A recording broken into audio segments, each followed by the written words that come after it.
ថ្ងៃនេះខ្ញុំចង់ចែកម្លែកតិចជាមួយនឹងបងប្អូនតាក់ទងជាមួយនឹងផ្នែកកម្រិតអ្នកលក់មែនតើទៅខ្ញុំ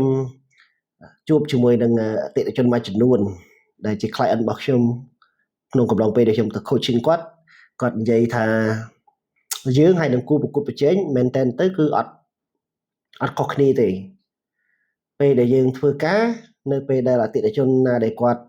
ប្រជាទិញច្រើនពីយើងឲ្យអតិភិបទៅគាត់ហើយអតិថិជនដែលគាត់ប្រជាទិញតិចយើងទុកអតិភិបគាត់ក្រោយដល់អញ្ចឹងទៅពេលដែលយើងត្រូវការដណ្ដើមទីផ្សារឧទាហរណ៍អតិថិជនហ្នឹងគាត់គឺជាអតិថិជនរបស់គូប្រកួតប្រជែងរបស់យើងហើយយើងទៅជួបមួយគាត់ដើម្បីយើងបញ្ចុះបញ្ចូលឲ្យអតិថិជនហ្នឹងងាកមកប្រើប្រាស់ផលិតផលលើសេវាកម្មរបស់យើងវិញហើយចំណុចដែលយើងយកទៅវាយដើម្បីទៅតាមគាត់ឲ្យមកប្រើរបស់យើងហ្នឹងគឺយើងនិយាយថាអត់អីបងគាត់ពេលដែលបងជួបបញ្ហាជាមួយនឹងអ្នកគ្រប់គ្រងបងបច្ចុប្បន្នហ្នឹងខាងខ្ញុំធានាថាធ្វើឲ្យបានល្អតែម្ដងគឺយើងអត់ឲ្យមានបញ្ហានឹងកាត់ឡើងទេក៏ប៉ុន្តែជាក់ស្ដែងនៅពេលដែលយើងបានគាត់មកអ្វីដែលយើងសន្យាជាមួយគាត់ហ្នឹងគឺយើងធ្វើអត់បានទេដោយសារអីដោយសារតែការបញ្ជាទិញរបស់គាត់ហ្នឹងគឺនៅក្នុងទំហំតូចស្របពេលដែលយើងហើយនឹងគូប្រកួតយើងគឺដូចគ្នាគឺយើងឲ្យអត្ថភាពទៅលើអតិថិជនដែលគាត់បញ្ជាទិញច្រើនហើយដល់ពេលអញ្ចឹងគាត់សួរយើងថាតើយើងគួរធ្វើម៉េចដើម្បីកុំឲ្យអតិថិជនដែលយើងដណ្ដើមបានហ្នឹងគាត់មានអារម្មណ៍ថាយើងហើយនឹងគូប្រកួតប្រជែងយើងដូចតែគ្នាឬក៏កុំឲ្យគាត់មានអារម្មណ៍ចង់បោះបង់យើងហើយវិលត្រឡប់ទៅរកអ្នកដែលគ្រប់គ្រងចាស់ឲ្យគាត់វិញចម្លើយរបស់ខ្ញុំចំពោះបញ្ហានេះអត់ច្បាស់លាស់ទេបងប្អូនហើយបានថាអត់ច្បាស់លាស់មែនតើទៅការលក់មិនមែនជាចំណុចមួយដែលផ្ដោតទៅលើតម្លៃហើយក៏មិនមែនជាចំណុចមួយដែលផ្ដោតទៅលើសេវាកម្មលឿនឬយឺតដែរអ្វីដែលសំខាន់គឺយើងផ្ដោតសំខាន់តែម្ដងគឺទៅលើភាពស្និទ្ធស្នាលរបស់យើងជាមួយនឹងអតិថិជនអញ្ចឹងបានយើងនិយាយអំពីការបង្កើតទំនាក់ទំនងតើទំនាក់ទំនងរបស់យើងជាមួយនឹងអតិថិជនដែលយើងខំទាញមកហ្នឹងផ្ដោតទៅលើតែការសន្យារបស់យើងមកមុខថាធ្វើឲ្យប្រសើរជាងគូប្រកួតប្រជែងរបស់យើងឬក៏យើងបានព្យាយាមធ្វើឲ្យលើសពីចំណុចដែលយើងបានសន្យាហ្នឹងពាក្យថាព្យាយាមធ្វើឲ្យលើសគឺខ្ញុំចង់សម្ដៅថាក្នុងនាមយើងជាអ្នកចរចាឬក៏ក្នុងនាមយើងជាអ្នកដែលទៅជួបគាត់ផ្ទាល់ហ្នឹងគឺយើងត្រូវតែបង្កើតទំនាក់ទំនងជាមួយគាត់ឲ្យបានស្និទ្ធស្នាលបន្តិចដើម្បីឲ្យគាត់យល់អំពីស្ថានភាពទូទៅរបស់អាជីវកម្មហើយបើស្អាតនឹងខ្ញុំពិចារណាមើលទៅនៅពេលដែលគាត់បោះបង់គូប្រកួតប្រជែងរបស់យើងហើយមកយកយើងនឹងក៏ចំណុចមួយដែលធ្វើឲ្យគាត់សម្រេចចិត្តមកយើងមិនដោយសារតែពាក្យសន្យារបស់យើងទេគឺដោយសារតែគាត់មិនសូវជាមានទំនាក់ទំនងល្អជាមួយនឹងអ្នកគ្រប់គ្រងគាត់បច្ចុប្បន្នទើបគាត់ងាកមករកយើងហើយគាត់ក៏ដឹងដែរក្នុងរូបភាពយើងជាអ្នកគ្រប់គ្រងបោះដុំអញ្ចឹងគាត់ដឹងហើយអ្នកណាកំងច្រើនអ្នកណាទិញច្រើនគឺយើងប្រកាសជាអត្ថភាពទៅខាងនឹងមុនហើយអ្នកណាដែលទិញតិចកំងតិចយើងប្រកាសជាមិនសូវជាអត្ថភាពទេគឺយើងទុកក្រោយហើយបន្ទាប់មកយើងក៏ចេះតែបង្កើតជំរឿសផ្សេងៗដើម្បីយកទៅបញ្ចូលគាត់ជំរឿសមួយដែលយើងបានជ្រើសរើសយកទៅនិយាយនេះគឺថានៅពេលដែលអតិថិជនម្នាក់គាត់កំងមកយើងហើយយើងធ្វើឲ្យគាត់អត់ទាន់យើងយកគុណភាពទៅដោះស្រាយបញ្ហាហ្នឹងបានន័យថាម៉េចក៏ពិតបងមានជំរឿសបើសិនជាបងចង់បាននៅថ្ងៃហ្នឹង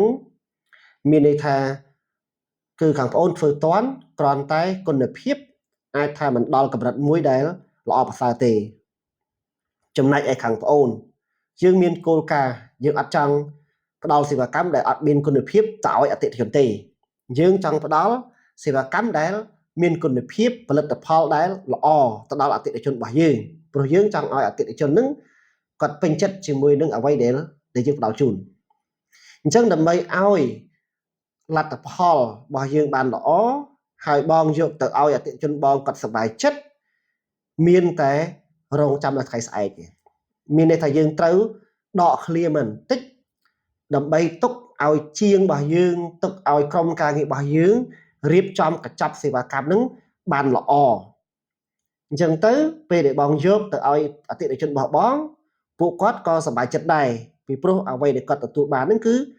ផលិតផលឬក៏កញ្ចប់សេវាកម្មដែលល្អឥតខ្ចោះហើយងាយនឹងបង្កើតលទ្ធផលល្អដល់ពួកគាត់យើងអាចថាវាជាដំណោះស្រាយមួយដែលល្អគ្រាន់តែនៅក្នុងចិត្តអតិថិជនច្បាស់ហើយគាត់ដឹងថា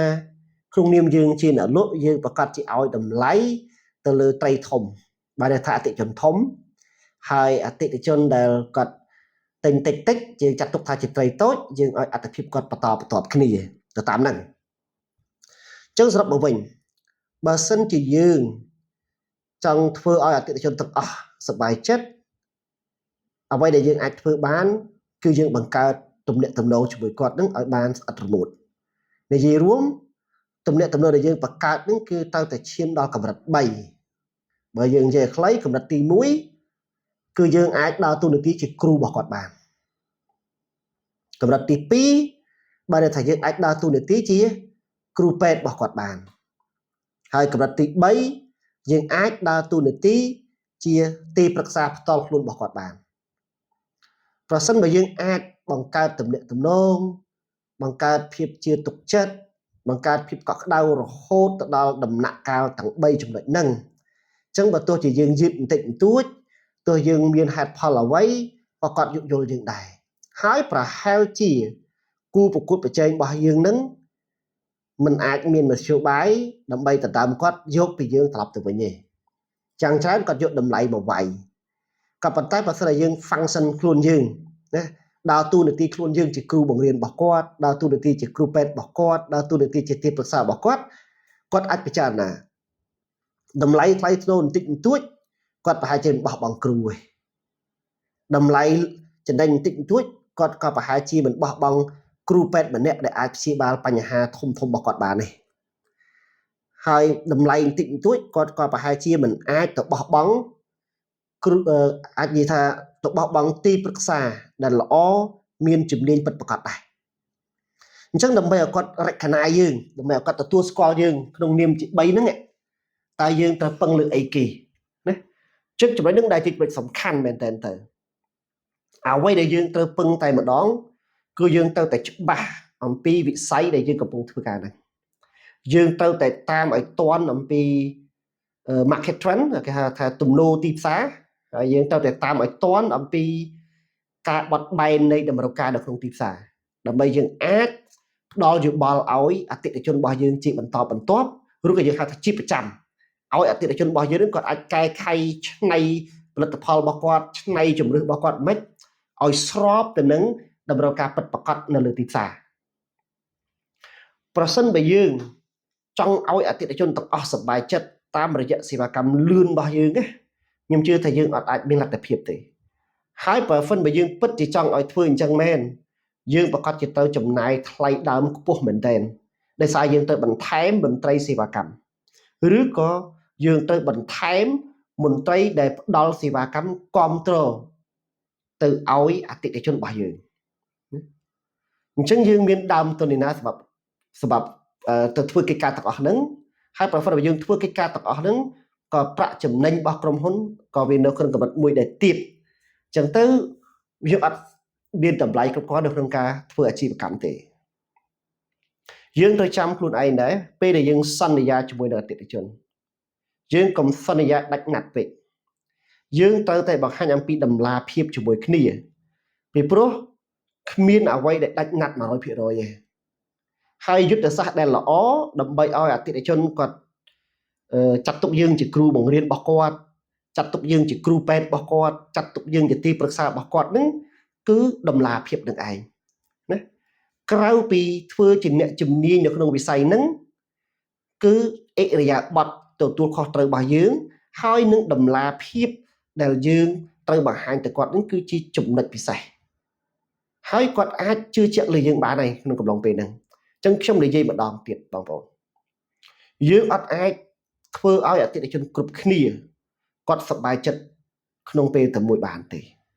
ពីព្រោះយើងច្បាស់ណាស់ 100% គឺយើងឲ្យតម្លៃទៅលើត្រីធំយើងអត់ឲ្យតម្លៃទៅលើត្រីតូចទេឬក៏យើងអាចនិយាយថាយើងឲ្យតម្លៃទៅលើត្រីធំច្រើនជាងត្រីតូច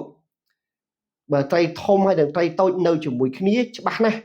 យើងនឹងចាប់យកត្រីធំយើងអត់ចាប់យកត្រីតូចទេកន្លែងនេះគឺបានន័យអញ្ចឹងហើយអ្វីដែលយើងត្រូវធ្វើគឺត្រូវបង្កើតទំនុកចិត្តបង្កើតជំនឿទុកចិត្តបង្កើតភាពកក់ក្ដៅហើយរហូតអភិវឌ្ឍខ្លួនយើងឲ្យคล้ายទៅជាគ្រូបង្រៀនរបស់គាត់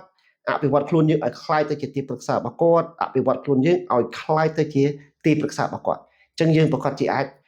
រក្សាគាត់បានភាគរយវាខ្ពស់មិនមែនថាបាន 100% ទេប៉ុន្តែភាគរយគឺខ្ពស់ជាង